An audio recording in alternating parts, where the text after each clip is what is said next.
Bonjour à tous.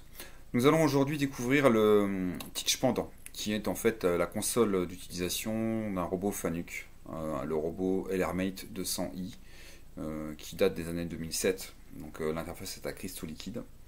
Ce robot, nous l'avons optimisé pour le monter dans une cellule robotisée.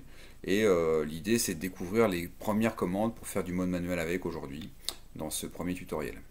Donc en fait, dans un premier temps, au niveau du démarrage, avant de voir la console Teach Pendant, nous allons identifier en fait les différents boutons principaux qu'on peut trouver sur l'armoire de commande. Évidemment, je ne vais pas parler de tous les boutons. Donc ici, dans ce coin-là, nous allons trouver ici en fait le mode auto, le mode T1 ou le mode T2, sachant qu'en auto, on ne va pas s'y mettre, en tout cas pas dans ce cours aujourd'hui. Nous, on va privilégier le mode T1 dans ce qu'on va choisir. Vous pouvez vous mettre en T2, le robot réagira pareil, il ira juste potentiellement plus vite. On peut choisir de se mettre en remote ou en local. Clairement, pour nous, à ce qu'on veut en faire à l'instant T aujourd'hui, on peut le laisser soit en remote, soit en local. En local, c'est si on veut utiliser le robot tout seul. Si on le met sur remote, il peut être piloté par un automate. En fait, il pourrait devenir potentiellement esclave d'un automate s'il est monté sur remote. Ce ne serait pas le cas, justement, s'il est en local. Donc le remote et l'auto, c'est les positions dans lesquelles le robot doit être au moment en fait, où il doit être esclave d'un automate. Nous, ce qui nous intéresse, c'est de le mettre en T1, en remote ou en local, peu importe.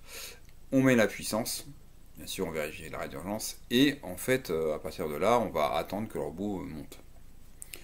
Sur la console, le temps qu'elle arrive, hein, il y a un certain temps pour que le robot il monte il arrive, on va être capable d'identifier différentes choses. Donc évidemment, vous allez voir forcément l'arrêt d'urgence, hein, qui est un bouton standard que tout le monde connaît. Vous allez voir aussi l'homme mort. Donc l'homme mort, en fait, peut se tenir sur la côté gauche ou le côté droit. Seulement, là, il est associé à la touche Shift. C'est-à-dire qu'en fait, appuyer sur l'homme mort, ça n'est pas suffisant, comme sur Akuka. Là, il faut appuyer sur l'homme mort et il faut pincer le Shift en plus. Donc soit main gauche, soit main droite, peu importe, mais en tout cas, c'est soit Shift et homme mort main gauche, soit à l'inverse. Avec ça, vous avez juste la puissance, mais vous n'avez pas acquitté de défaut. D'accord. Donc ce qu'il faut faire en plus de ça, une fois qu'on a fait l'homme mort et le shift, il faut faire un acquittement de défaut, faire un reset, qui vont y venir acquitter le défaut. Et à ce moment-là, vous allez entendre la puissance robot arriver. Ça, on va entendre le robot démarrer quoi, avec une puissance derrière. On sent qu'il y a de la puissance. L'acquittement de défaut n'a reste qu'une impulsion, alors que le shift et le mort doivent être bien serrés tout le temps du moment où vous êtes en manu. Si vous lâchez, vous allez perdre de la puissance, il faut réacquitter le défaut à chaque fois.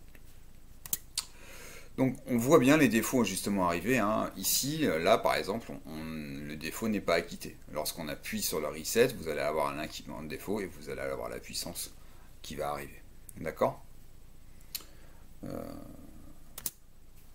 Donc alors, très important, les différents types de coordonnées dans l'espace et les modes de déplacement.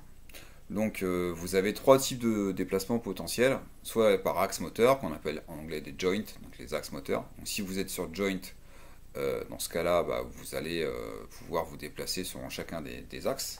Donc en fait ici il y a les boutons J1, J2, J3, J4, J5, J6 qui sont les joins. Donc l'axe 1, axe 2, axe 3, axe 4, axe 5, axe 6, si on est en axe moteur. Si vous êtes en cartésien, vous aurez X, Y, Z, c'est-à-dire un système d'axe standard. Quoi.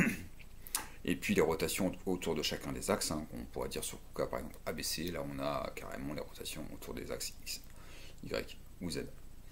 Et on peut avoir aussi l'outil, c'est-à-dire être dans le repère de la pince ou le repère de la ventouse. Si on fait faire des déplacements inclinés, ça peut être utile. On y viendra dans un second temps. En tout cas, voici les sélections du système de coordonnées. Petite information, on ne peut pas changer de système de coordonnées si le robot est sous puissance. C'est-à-dire qu'il faut désengager l'homme mort, et à ce moment-là, vous allez pouvoir changer le système de coordonnées. Si vous avez la puissance, vous ne changerez pas le système de coordonnées, ce ne sera pas possible. Ensuite, donc là, on voit bien, justement, je parlais des déplacements lorsqu'on est en axe moteur. Alors une touche qui est intéressante aussi, c'est la touche Prev. Ça permet, lorsqu'on a sectionné un menu qui ne nous intéresse pas forcément, de revenir en arrière.